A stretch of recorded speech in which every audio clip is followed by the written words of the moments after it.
Sir ਬੰਦੇ ਆਂਦੇ ਨੇ ਨਾਦਰ ਭਾਈ 5 ਕਲਿਆਣ ਕਿਹੜੀ ਮੱਝ ਹੁੰਦੀ ਹੈ। ਮੈਂ ਕਿਹਾ ਹੁਣ ਕੋ ਆਏਗੀ 5 ਕਲਿਆਣ ਤੇ ਤੁਹਾਨੂੰ ਦੱਸਾਂਗਾ। ਮੂੰਹ ਸਾਰਾ ਬੱਲਾ ਹੋਏ, ਅੱਖਾਂ ਬਿੱਲੀਆਂ ਹੋਣ ਤੇ ਜਿਹਨੂੰ ਚੂਰ ਕੁੰਡੀ 5 ਕਲਿਆਣ ਆਖੀਦਾ ਆਇਆ ਵੇ, ਇੰਜ ਘੁੱਟੀਆਂ ਸਿੰਗੀਆਂ ਹੋਣ। ਇੱਥੇ ਖਿਲਾਰ ਦਰਾ ਝੋਟੀ ਦੇ ਆਹ ਉੱਥੇ ਖੜ ਦਰਾ ਸਾਹਮਣੇ ਤੁਹਾਨੂੰ ਇਹ 5 ਕਲਿਆਣ ਦੀ ਪਛਾਣ ਜਿਹੜੇ ਨਵੇਂ ਬੁੱਟ ਬੰਦੇ ਨੇ ਉਹਦਾ ਦੱਸੋ। ਇੱਧਰ ਨੂੰ ਤਰਪਾਲ ਇੱਧਰ ਨੂੰ ਉਹ ਪਛਾਣ ਸਾਨੂੰ ਦੱਸ ਲੈਣ ਦੇ ਜਰਾ ਫੜ ਕੇ ਪਊਗਾ। ਪੈਰ ਦੋਸਤੋ ਆ ਪੰਜੇ ਹੀ ਥੱਲੋਂ ਜਿਵੇਂ ਇਹਦੇ ਚਿੱਟੇ ਨੇ ਨਾ, ਇਹ ਘੋੜਿਆਂ 'ਚ ਵੀ ਹੁੰਦਾ, ਗਾਈਆਂ 'ਚ ਵੀ ਹੁੰਦਾ, ਮੱਝਾਂ 'ਚ ਵੀ ਹੁੰਦਾ।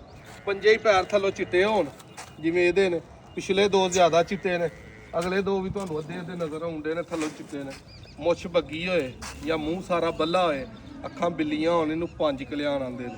ਇਹਦੀਆਂ ਝੋਟੀਆਂ ਖਾਸ ਕਰ ਨੀਲੀ ਦੇ ਹੁਸਨ 'ਚ ਆਉਂਦੀਆਂ ਨੇ, ਜ਼ਿਆਦਾਤਰ ਨੀਲੀ 'ਚ ਹੁੰਦੀਆਂ ਨੇ। ਖੋਟੀਆਂ ਵੀ ਨਿਕਲਦੀਆਂ ਨੇ ਲੇਕਿਨ ਜ਼ਿਆਦਾਤਰ ਇਹ ਖਰੀਆਂ ਨਿਕਲਦੀਆਂ ਨੇ। ਪੂਰੀ ਸਿੱਧੀ ਪਤਰੀ ਜੀ ਝੋਟੀ ਹੈ, ਸ਼ੌਕ ਇਹਦਾ ਤੁਹਾਨੂੰ ਕਰਵਾਉਂਦੇ ਆ। ਸੋਹਣਾ ਸੀ ਪਿਆ ਥਣ ਚੱਡਾ ਕਰਮਾਲੀ ਦੇ ਥੱਲੇ, ਚੰਗਾ ਰੋਗ ਦਾ ਥਾਣ ਹੈ। ਪਿੱਛੇ ਇਹਦੇ ਕੱਟਿਆ ਅੱਜ ਦੋਸਤੋ 1 ਤਰੀਕ ਤੀਜਾ ਮਹੀਨਾ 2026 ਹੈ। ਕੋਈ ਭਾਈ ਮੌਕੇ ਤੇ ਆ ਕੇ 14 ਡੱਬੇ ਦੁੱਧ ਠੰਡਾ ਕਰਕੇ ਇਹਦਾ ਚੋਏ ਫੇਰ ਖੜੇ। ਇੰਜ ਦੀਆਂ ਮੱਝਾਂ ਜਿਨ੍ਹਾਂ ਦਾ ਸੀਪਿਆ ਗਾਡਰ ਵਰਗਾ ਚੱਡਾ ਹੈ ਕਿ ਵਜੂਦੋਂ ਪਤਾ ਨਾ ਲੱਗਦਾ ਹੈ।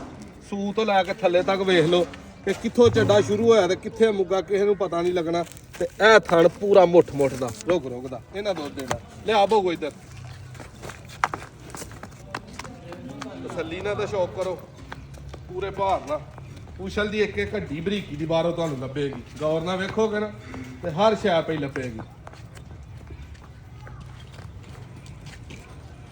ਨੰਬਰ 0324818000 ਜਿਹੜੀ ਭਰਾ ਦੀ ਸਮਝ ਚ ਆਏ। ਫਾਈਨਲ 7,70,000 ਦੀ ਦੇਵਾਂਗੇ। 14-15 ਸਿਰ ਦੁੱਧ ਇਨਸ਼ਾਅੱਲਾ ਚੁਆ ਕੇ। ਬਾਕੀ ਮੱਝਾਂ ਹੋਰ ਵੀ ਬੜੀਆਂ ਖੜੀਆਂ ਨੇ 20 ਸਿਰ ਵਾਲੀਆਂ, ਪਰ ਇਹਨਾਂ ਦੇ ਬਜਟ ਵੀ 15-20 ਲੱਖ ਵਾਲੇ ਨੇ। ਆਹ ਝੋਟੀ ਦਾ ਟੋਪ ਦੱਸ ਦਈਏ ਨਾ ਆਪਣਾ ਆਪ। ਚਲੋ